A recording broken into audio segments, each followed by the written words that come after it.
Después de la cruz, miren lo que hacían los apóstoles. Pedro y Juan subían juntos al templo a la hora novena, la hora de la oración. ¿Por qué subían a esa hora? Por costumbre. Pero ¿acaso ellos no sentían de que se había el nuevo pacto? Todas esas cosas estaban caducas. Pero ¿por qué ir a esa hora a orar? Porque eran judíos.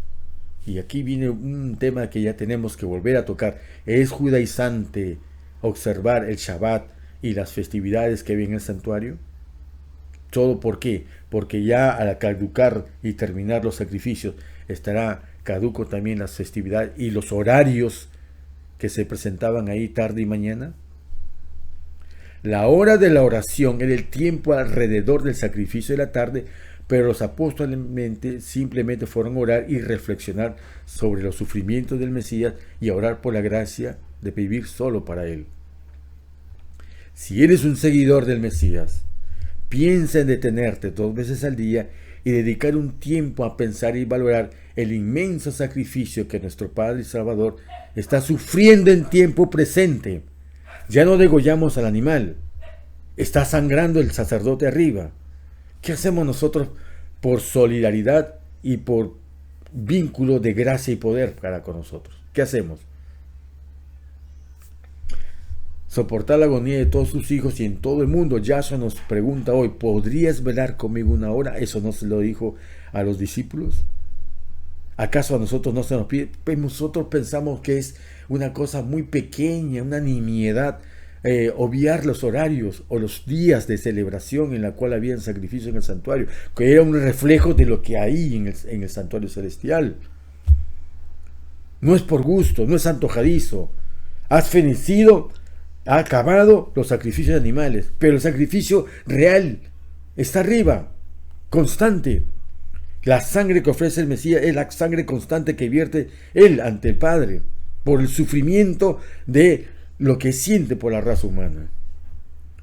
1 hora en los tiempos fijados no eran elegidos al azar o de manera antojadiza, sino que hay un profundo y asombroso motivo detrás de estas horas específicas. Y luego veremos que así como las horas no son al azar, tampoco las fechas de las convocatorias del santuario. Cuando el santuario había sacrificios, indicaba que cada sacrificio del dolor y sufrimiento del Mesías, el Hijo del Altísimo, era por el pecado específico de cada uno. ¿Cuáles eran esas fiestas? En el santuario de ocasiones habían sacrificios. Habían los sacrificios diarios, tarde y mañana. Habían los sacrificios semanales, el Shabbat. Habían sacrificios mensuales, el novilunio. Habían sacrificios anuales, el Pesaj, el Shavuot, el Teruah, que es trompeta, que ha pasado, el Yom Kippur, que viene a los 10 días, y en los 15 días, la semana del Sukkot. Todos estos sacrificios eran por gusto. Todo el santuario, decimos nosotros sin reflexionar, todo el santuario habla del Mesías. Que solamente habla del Mesías, del mueble, y que los corderos sacrificios, pero ¿por qué no hablan de que el Mesías también es el calendario? ¿Por qué no hablamos que el Mesías también era la mañana y la tarde? ¿Por qué no hablamos que el Mesías también es el novilunio? ¿Por qué no hablamos del Mesías es el Señor del Shabbat? ¿Por qué no hablamos que el Mesías también está en estas 7 fiestas anuales? ¿O es que el Mesías ya no existe? Al contrario, la idea de Hebreos y de Apocalipsis habla que el Mesías existe todavía en un ministerio sacerdotal. Por lo tanto, ¿qué hace ahí? Ofreciendo qué sangre, la propia. ¿Y estas festividades han caducado? Pero hay un sustento mayor que simplemente decirlo, lo hay. Y está en el mismo Génesis. ¿Por qué diseñaría el cielo tener estas convocatorias llenas de sacrificios? ¿Por qué se tenía que dar un cordero para matarlo? Veamos. Juan 1:29. Al día siguiente Juan vio a Jesús que venía hacia él y dijo: He aquí el Cordero de Dios que quita el pecado del mundo. El Cordero de Dios. Pareciera que Dios pone un cordero para que lo maten a su hijo. Dios quiso que mataran a su hijo, diseñó que lo masacraran, que para él estar satisfecho del pecado que había pasado en Adán y Eva, masacren a mi hijo en lugar de ustedes, y nosotros decimos, ese es el evangelio, que Dios ha puesto como un ser implacable, intolerable, que ya tanto nos ama a nosotros, que ha permitido que a su hijo nosotros lo matemos, porque tenía que matarse a él para satisfacer su ego.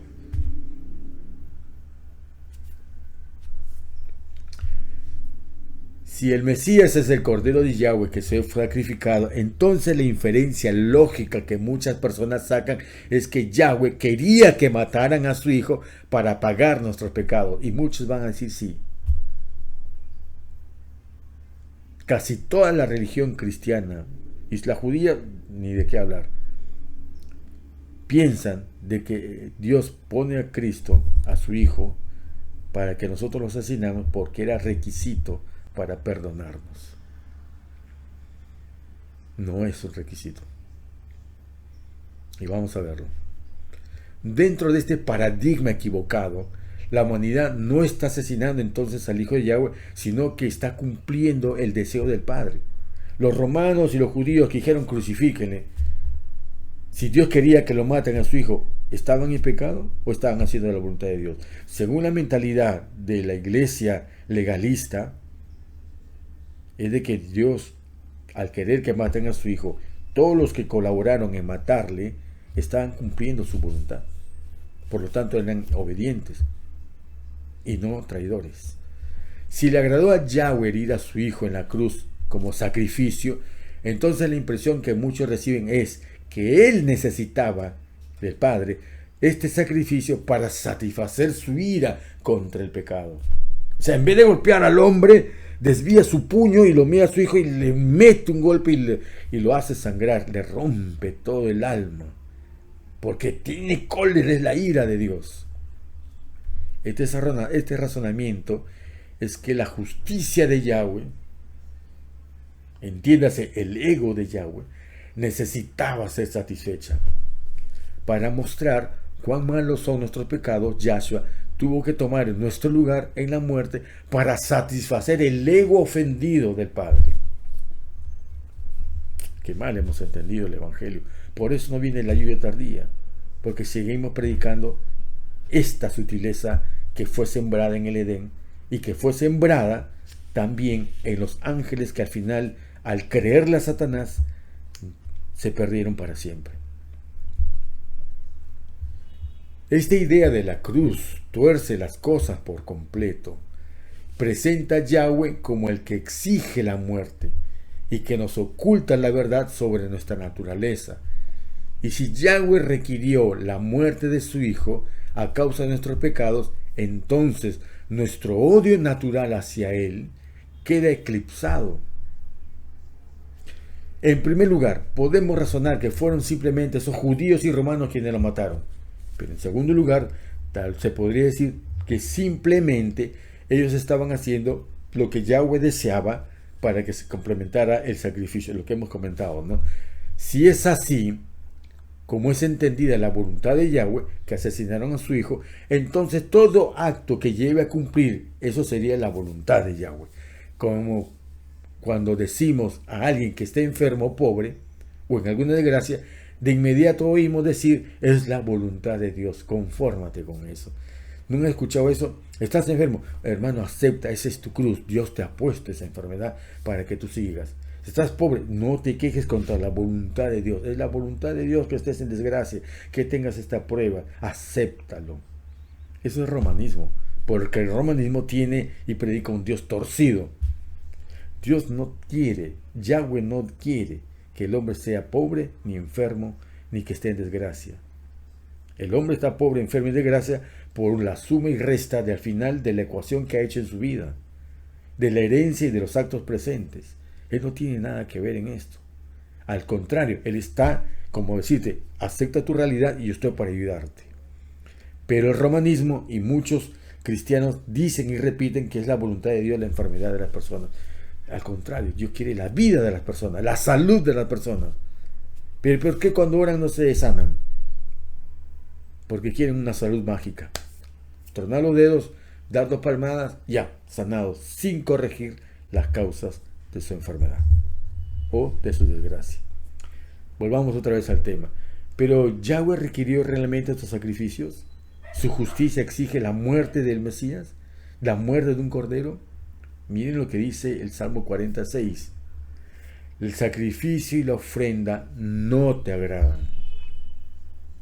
Pero parece contradictorio que por un lado hable él de cómo se debe matar, cuántos animales y lo que se tiene que hacer en nuestras fiestas, y por otro lado dice, el sacrificio y la ofrenda no te agradan. Tú has abierto mis oídos, holocaustos y sacrificios por el pecado no has pedido. Esto quiero que veamos. El principio de la Escritura es leer todo el panorama de la Escritura y pedirle a Él la dirección para que encaje cada pieza y podamos tener algo coherente finalmente. Hoy estamos haciendo el intento y el trabajo de poner muchas cosas que se han separado del Evangelio, pero que tienen que ser puestas para entenderlo. En introducción vimos a esa mujer que hablaba y a este varón que hablaba de que el guardar el Shabbat es judaizar, guardar las fiestas es judaizar, que el guardar el domingo como guardar el sábado es bueno porque cualquier día es bueno para adorarlo a Dios. Ellos están en una tergiversación por ignorancia. Pero estamos justamente dando las pautas para pensar que no es como ellos dicen, sino leemos toda la Escritura para entenderlo. Ellos se fijan de que Dios pidió en el antiguo pacto la matanza, pero no explican por qué. Y acá vemos que el principio es de que Él no pidió ofrendas en primer lugar. Pero ¿cómo? Si acaso la Biblia no dice que Él dijo, coge un cordero para matarlo, y en Abraham acaso no le dijo, mira, no mates a tu hijo porque hay un cordero, el cordero que Dios ha provisto. Hay cosas que tenemos que leer nuevamente bajo la perspectiva que estamos leyendo y estos principios. Yahweh no pidió la muerte de inocentes. Entonces es así como vamos a entender los sacrificios hechos desde la Pascua. Muchos mesiánicos tienen una fuerza en los ritos, pero cuando uno ve de cerca el mesianismo, tiene más énfasis que en los cristianos que guardan las fiestas, porque tienen una influencia judía y la influencia judía es perjudicial. Son sanguinarios, no han captado la idea, ellos no aceptan, el judaísmo no acepta la venida del Mesías, por lo tanto ellos no comprenden, no les penetra ni una gota de luz en cuanto al Mesías, el sufrimiento del Mesías. Se especializan en palabras, pero el mesianismo que hereda eso, que copia eso en los ritos, en el pan, en el vino, en las velas, en la ropa, están destruyendo el evangelio. Tan igual como los que dicen de que es judaizar guardar el Shabbat o las festividades. Entonces, es así como vamos a entender los sacrificios hechos desde la Pascua. Este punto es muy profundo que merita otro video o estudio como el de hoy. Es cierto, es largo. Mire, yo no pensaba hablar tanto. Voy a dividir esta introducción en 2 partes porque es necesario que entendamos por qué el Shabbat está ligado a la salvación para nosotros en estos tiempos finales. Pero para entender eso tenemos que entender los sacrificios. Para no acusar que los sacrificios fueron los sacrificios fueron ya caducos y por lo tanto ya no hay sacrificios. Hay sacrificio presente. Hay un sacrificio, hay derramamiento de sangre presente. Lo que de la cruz fue necesario hacer visible lo que nosotros no vemos ni entendemos. Que eso fue mentalmente desde la fundación del mundo. Y que ahora en el presente sigue sangrando el Maestro en el cielo, ofreciendo en su ministerio de sumo sacerdote. Porque ¿qué sangre es la que ofrece? Si generalmente un ser humano coagula su sangre y cicatriza las heridas, pero si constantemente está ofreciendo la sangre, quiere decir, y entendamos, que Él está sangrando constantemente por este mundo y por nuestros pecados. ¿Y cuándo sangra? En las mismas ocasiones y en el mismo horario que estuvo en el santuario terrenal. Porque Él es todo el santuario. No solamente son muebles, no solamente es los sacrificios, es también los horarios, es el calendario. Él es todo, todo es todo. El hombre es el bronce, Él es el oro. Y eso también lo vamos a entender. Pero en este tema el enfoque es por qué en Shabbat y en otras festividades se requería sacrificio. Y que al anular los sacrificios, muchísimas personas, el gran grueso de cristianos y mesiánicos, creen que también las convocatorias están caducas y anuladas por la vigencia del nuevo pacto. Pero si fuera cierto, entonces el Shabbat, que estaba muy involucrado con sacrificios, si se anulan los sacrificios, piensan algunos, entonces también, por lógica, también está caduco y crucificado el Shabbat, y estaría anulado. Y vemos que en la Escritura que esto no es así, ni con el Shabbat, ni con el novilunio, ni con las fiestas. Frases que hay que soportar la prueba, hay que darle fundamento para que soporte la prueba, estas afirmaciones. Entonces, estamos estableciendo primero que el entender los sacrificios y luego entender los tiempos de esos sacrificios, si son los mismos tiempos o están vigentes o han cambiado. Cuando una persona tiene un pecado en su mente y corazón, la primera obra que hace el Eterno a través de su Espíritu es mostrarle a la persona su pecado. El corazón humano tiene la capacidad de engañarse a sí mismo. Es ciego a su propio pecado.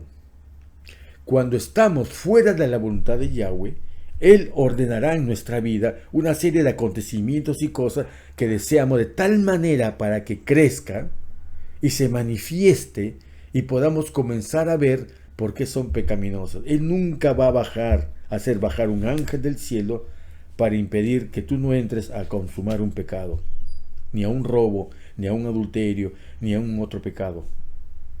¿Por qué? Porque tiene que desarrollarse lo que tienes en semilla dentro. Pero Él no hace eso sin que la persona tenga la oportunidad de saber que tales cosas están mal. Muchas personas al orar por pedir ayuda se levantan y caen en pecado y dicen, ¿de qué me sirve orar si vuelvo a mirar bien? Termino de orar y lo primero que hago es caer en el pecado, porque está revelando muchas cosas que nosotros tenemos crónicas y que es necesario que conozcamos el mal que hay en nosotros para poder pedir el remedio al mal que hay en nosotros. Los mandatos de Yahweh son interpretados por los hombres como si fueran estos los deseos de Yahweh. ¿Por qué Dios ha permitido que conozca a esta persona? Es porque seguramente es su voluntad que yo la conozca para que llegue a concretar en aquel delito o pecado que debo conocer. ¿Por qué Dios permite que encuentre un cofre abierto? Porque Dios quiere que yo coja ese dinero, porque Él me está, como sabe que necesito, sabe que yo, al tomar lo ajeno que necesito, a la otra persona no le sobra, mejor dicho, le sobra, no es delito, porque sabe mi necesidad. Entonces nosotros justificamos muchas veces el pecado o cosas que ocurren como que Yahweh nos favorece para hacerlo. Y una de ellas es este tema. Ellos también eligen creer esto porque de esta forma Yahweh termina pareciéndose al carácter del hombre y esto justifica su pecaminosidad. Y ahora empieza lo interesante. Ahora empieza, después de haber echado este pequeño fundamento, que ha durado más de una hora, vamos a explicar el Génesis 2. Y aquí viene, para mí es uno de los capítulos, qué delicioso ha sido para mí estudiar el Génesis, para entender su relación con el Shabbat, no solamente porque se estudió en el séptimo día, sino a través de la caída y por qué y en qué momento Yahshua, Cristo, fue nombrado el Señor del Shabbat. Bien, ahora nosotros vamos a empezar con el capítulo 2 del Génesis. Recuerden que este tema tiene como fin responder la pregunta si abolir la cruz, la ley ceremonial, si se abolió también el Shabbat y las demás convocatorias. Descubrimos que en el capítulo 2 que las semillas de la muerte estaban en el corazón de Adán. Él acusó al Hijo de Yahweh de la responsabilidad de las acciones que él creía que incurrirían en una sentencia de muerte y temía que Yahweh lo ejecutara. Para escapar de la muerte, pasó la culpa a su esposa. Él estaba dispuesto a que ella muriera en su lugar y Adán pensó que la justicia de Yahweh exigía la muerte y que cuando él lo buscó en el Edén, él se escondió porque él pensó que venía a ejecutarlo a él y a Eva. También él tuvo ese razonamiento, obviamente como hemos explicado, por el sutil envenenamiento de las palabras de la serpiente con un método neurolingüístico, la hipnosis antigua, a fin de que se distorsionara todo lo que él tenía como concepto de lo que era el Padre. Entonces él estaba dispuesto a que ella muriera en su lugar, porque pensó de que así satisfacería la exigencia de la justicia divina, ¿no? Pasó la culpa a su esposa y Adán pensó que la justicia de Yahweh exigía la muerte. También razonó que la culpa podría ser cambiada y que otro podría pagar su deuda que creía que Yahweh exigía. Para que Adán viera lo que había en su corazón, cosa que no sabía. Él no sabía, Adán, qué cosa ya se había sembrado en su naturaleza, al igual que en Eva. Fue cuando Yahweh ordena el sistema de sacrificios. El sistema de sacrificios es un reflejo de lo que el hombre está pensando y no de lo que Yahweh está pensando. El sistema de sacrificio es un espejo de la mente del hombre. En este contexto podemos armonizar los textos de la Biblia sobre los sacrificios. En Samuel, 1 Samuel 15:22 dice: entonces Samuel preguntó, ¿se complace tanto Yahweh en los holocaustos y en los sacrificios como en que la palabra de Yahweh sea obedecida? Ciertamente el obedecer es mejor que los sacrificios, y el prestar atención es mejor que el cebo de los carneros. Pareciera contradictorio que por un lado se nos diga que Él quiere otras cosas y no sacrificios, y por otro lado pareciera que Él quiere sacrificios como una condición que no se puede negociar. Yahweh simplemente quiere que confiemos y le obedezcamos confiando en su gracia. Este siempre ha sido su propósito. Por eso le dije, en el Génesis no se lee que Eva pidiera disculpas o perdón, ni Adán que pida disculpas o perdón, y que ni Caín pida ni disculpas ni perdón.